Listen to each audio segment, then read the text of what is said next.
कहते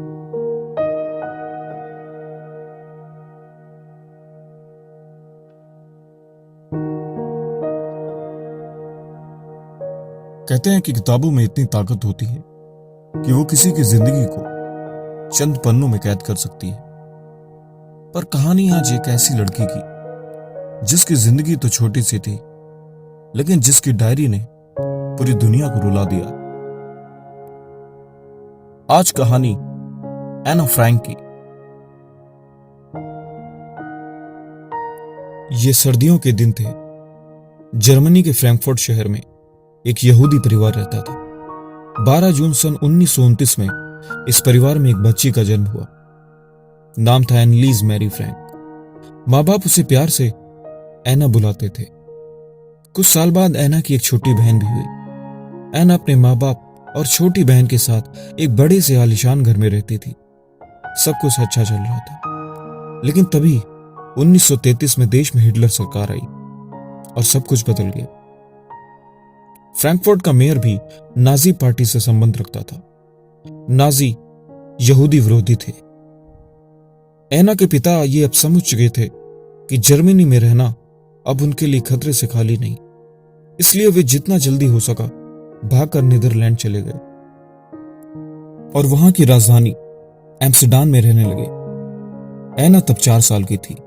कुछ समय बाद दोनों बच्चियां स्कूल जाने लगी। पिता को भी एक अच्छी सी नौकरी मिल गई। सब कुछ एक बार फिर अच्छा हो गया। हाँ, पहले जितना बड़ा घर नहीं था, लेकिन एना खुश थी।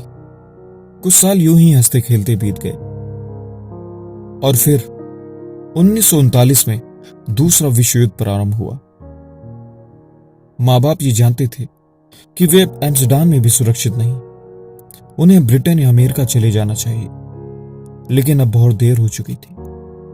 10 मई 1940 को उनका डर हकीकत में बदल गया, जब जर्मन सैनिकों ने नीदरलैंड पर कब्जा कर लिया और वहां भी अब यहूदी विरोधी कानून लागू होने लगे। लेकिन जिंदगी फिर भी किसी तरह चल ही रही थी। हाँ, एक असुरक्षा की भावना हमेशा बनी रही। कोई ये नहीं जानता था कि अब आगे क्या होगा। एना अब 13 साल की हो चली। माँ बाप ने एना को उसके जन्मदिन पर एक डायरी गिफ्ट की और अब ये डायरी ही एना की सबसे करीबी दोस्त बन गई, जिससे एना हर रोज अपनी बातें कहती, अपनी खुशी, अपना डर जाहिर करती। इस बीच यहूदियों के लिए हालत और भी खराब हो गए। पहले एना और फिर उसकी बहन मार्गॉट का स्कूल छूटा और फिर चिट्ठी आई कि मार्गॉट को लेबर कैंप भेजा जाए।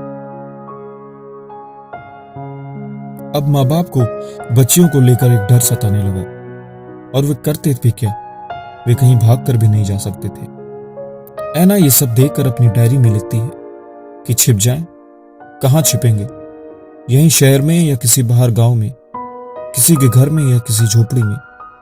ये वो सवाल हैं जिन्हें मैं पूछ नहीं सकती, लेकिन हर वक्त ये मेरे मन में आते हैं। 6 जुलाई 1942 को परिवार आखिरकार छिपने चला गया। पिता ऑटो फ्रैंक जिस कंपनी में काम करते थे, उसी कंपनी का एक छोटा सा फ्लैट था।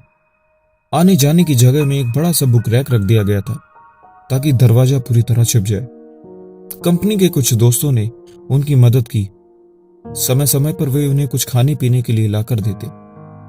इसी जगह पर एक और परिवार छिपने आया। ये सब अगले 2 साल तक इसी फ्लैट में छिपे रहे। इन सभी को दिन भर चुपचाप रहना पड़ता ताकि नीचे काम कर रहे लोगों को इनका जरा सा भी भनक ना लगे। ज्यादा चल फिर भी नहीं सकते थे, क्योंकि उस जमाने में घर लकड़ियों के होते थे और चलने पर लकड़ी में आवाज आती थी। यहां तक कि ये 8 लोग जिस टॉयलेट का इस्तेमाल करते थे, उसे दिन में फ्लश भी नहीं कर सकते थे। अगर वो ऐसा करते तो नीचे आवाज चली जाती। अपनी डायरी में एना ने इसे सीक्रेट एनेक्स का नाम दिया था, यानी कि खुफिया कोठरी। इस कोठरी में यूं तो जिंदगी ठीक ठाक ही चल रही थी, लेकिन उन्हें हर काम बिना आवाज के करना होता। कभी कभी ताजा सब्जी ना मिले तो उबले हुए आलू ही खाकर काम चलाना पड़ता। वक्त बिताने के लिए एना के सबसे पसंदीदा काम था डायरी लिखना। वो लिखती और कुछ दिन बाद अपने ही लिखे को दोबारा पढ़ती और फिर उसमें सुधार करती। जब मां के साथ झगड़ा हुआ तो डायरी में जाकर लिख दिया कि वह मां जैसा बर्ताव ही नहीं करती। जब गुस्सा शांत होता तब अपने ही लिखे पर पछताती।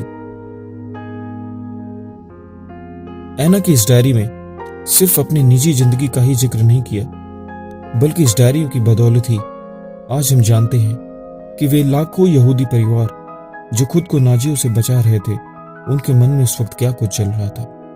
वे सब कितना बेबस महसूस कर रहे थे। ऐना की उम्र तब 13 साल की थी, लेकिन उसने जिस तरह अपनी भावनाओं को कागज पर पिरोया, वैसा करना शायद ही किसी पेशेवर लेखक के लिए भी मुमकिन न हो। उसकी बातों में गहराई दिल को छू जाने वाली थी।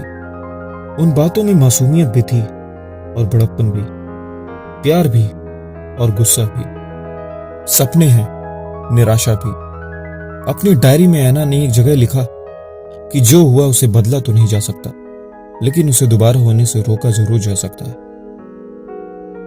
ऐना जितना हो सके उतना लिखती और इंतजार करती कि एक दिन वह अपनी बहन के साथ स्कूल जाएगी। ऐना इंतजार करते करते लिखती कि आखिरकार मुझे अब ऐसा लगने लगा है कि मुझे अपने स्कूल का काम करते रहना चाहिए, ताकि मैं अनपढ़ ना रहूं, ताकि मैं जिंदगी में कुछ कर सकूं, ताकि मैं जर्नलिस्ट बन सकूं। मुझे पता है कि मैं अच्छा लिखती हूं, लेकिन अभी भी यह देखना बाकी है कि मुझ में कोई हुनर है भी कि नहीं। और अगर मेरे अंदर कोई हुनर नहीं भी है तो मैं अपने लिए तो लिख ही सकती हूं, लेकिन मुझे इससे ज्यादा कुछ हासिल करना है। मैं उन औरतों की तरह बिल्कुल नहीं बन सकती जो सिर्फ सारा दिन अपना काम करती रहती और फिर उन्हें दुनिया भूल जाती है। मैं लोगों के काम आना चाहती हूं।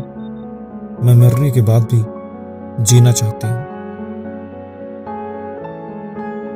4 अगस्त 1944 को आखिरकार जर्मन की पुलिस ने ऐना के घर में छापा मारा और सभी पकड़े गए।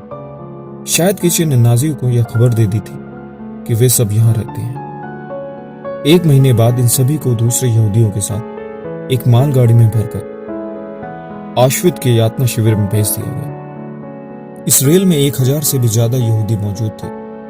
3 दिन और 3 रातों का सफर मालगाड़ी के अंधेरे डिब्बों में बीता। आधी रात रेल ऑश्वित्ज के यातना शिविर पहुंची। यहां आते ही आदमियों और औरतों को अलग कर दिया गया।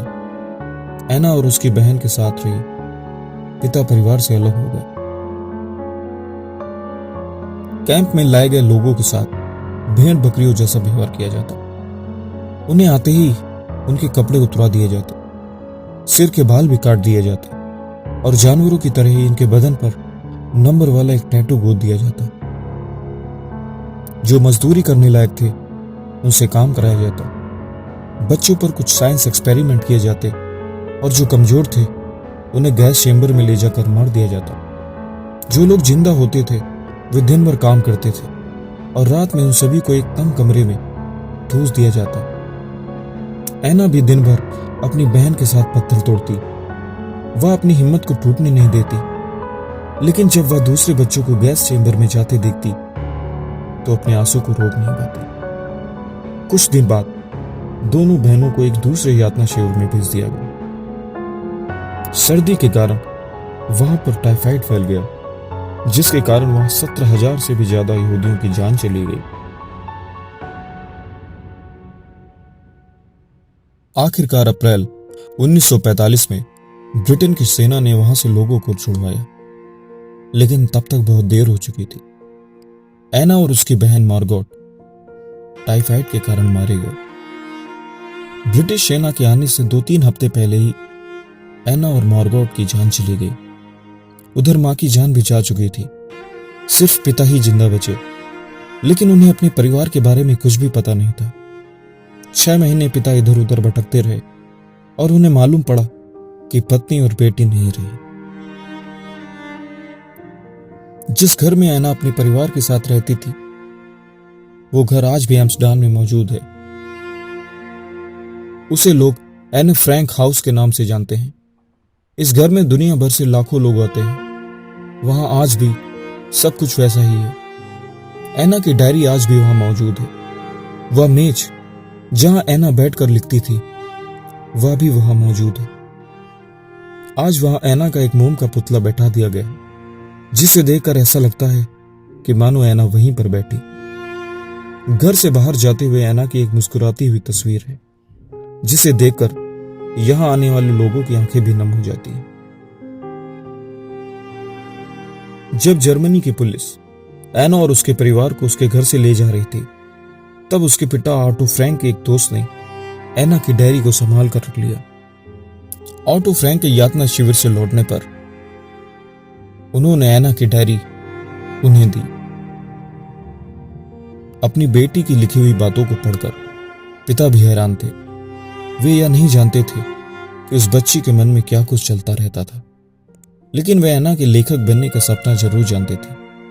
इसीलिए उन्होंने उसकी डायरी को एक किताब की शक्ल दी। डायरी की शुरुआत में ऐना लिखती है कि मुझ जैसे इंसान के पास डायरी होना थोड़ा सा अजीब तो है। सिर्फ इसलिए नहीं क्योंकि इससे पहले मैंने कभी भी कोई डायरी नहीं लिखी, बल्कि इसलिए क्योंकि मुझे लगता है कि मेरे जैसी 13 साल की बच्ची को कौन सुनना पसंद करेगा। आज इस डायरी की दुनिया भर में 70 भाषाओं में अनुवाद किया जा चुका है। यह होलोकॉस्ट नरसंहार पर लिखी गई सबसे ज्यादा पढ़े जाने वाली किताब है।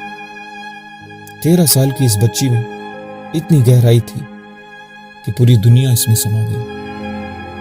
ऐना फ्रैंक, जिसकी डायरी ने पूरी दुनिया को रुला दिया।